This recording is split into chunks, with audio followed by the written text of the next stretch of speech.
शेष में एत दिन पर बहुत बड़ खुशी खबर देते अभिनेत्री वर्षा। दर्शक बंधु आप समस्ते बेस भल भाव में जानते अभिनेत्री वर्षा प्रियदर्शिनी जे कि फिल्म तथा अनेक फिल्म अभिनय कर सारा पर अनुभव गोटे छाड़पत्र होबार अच्छे हेले यही सब समय वर्षा निजे न भांगी जाए राजनीति कैरियर को आपणई सारा ओडावासी हृदय जीतवाई से जनसेवाई राजनीतिक कैरियर में पाथ थापिंट सहित आपण तो अभिनेत्री वर्षा को बेस भल भाव जानते से निज कम उपर केते मात्रा फोकस करते ହେଇପାରେ ସ୍ୱାମୀ ସ୍ତ୍ରୀ ପର୍ସନାଲ ଲାଇଫରେ ତାଙ୍କର ତିକ୍ତତା ଲାଗି ରହିଛି କୌଣସି ଘରୋଇ କଳହ କିମ୍ବା କୌଣସି କାରଣ ପାଇଁ ସ୍ୱାମୀ ସ୍ତ୍ରୀଙ୍କ ମଧ୍ୟରେ ଫାଟ ସୃଷ୍ଟି ହୋଇଥିଲା ଏବଂ ବର୍ଷା ଅନୁଭବ ଅଲଗା ହୋଇଯାଇଛନ୍ତି। ହେଲେ ବର୍ଷାଙ୍କୁ ଆପଣମାନେ ଦେଖିଥିବେ କି ବର୍ଷା ଅନେକ ସମୟରେ କିଛି ନା କିଛି ଖୁସି ଖବର ସେୟାର କରିଥାନ୍ତି। ବର୍ଷା ନିକଟରେ ମଧ୍ୟ ତାଙ୍କର ଫିଲ୍ମର ପ୍ରମୋସନ୍ ନେଇ ବହୁତ କିଛି ଖୁସି ଖବର ସେୟାର କରିଥିଲେ ଏବଂ ଫିଲ୍ମ ମଧ୍ୟ ରିଲିଜ୍ କରିଥିଲେ।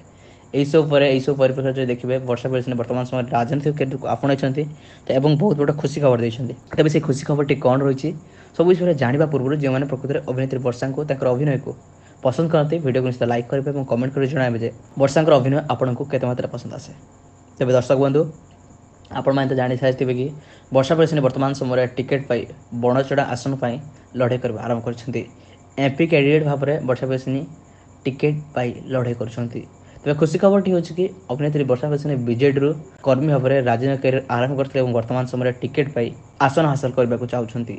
एवं वर्षा कहते कि से यही आसन में विजय हासिल करेंगे। आठू बड़ खुशी खबर और फैन मान कौन होते पारे सोशल मीडिया जहाँ नहीं बेस चर्चार विषय पलटि वर्षा तो सब कहते से निश्चित विजय हासिल करेंगे और निज उपर भरोसा अच्छी फैन मान राज्यवासी ढेर विश्वास अच्छी। तेज आपको कौन लगुच कौन लगुच वर्षा प्रियदर्शिनी विजय हासिल करेंगे निजर मतामत निश्चित भाव में कमेंट कर जणावे।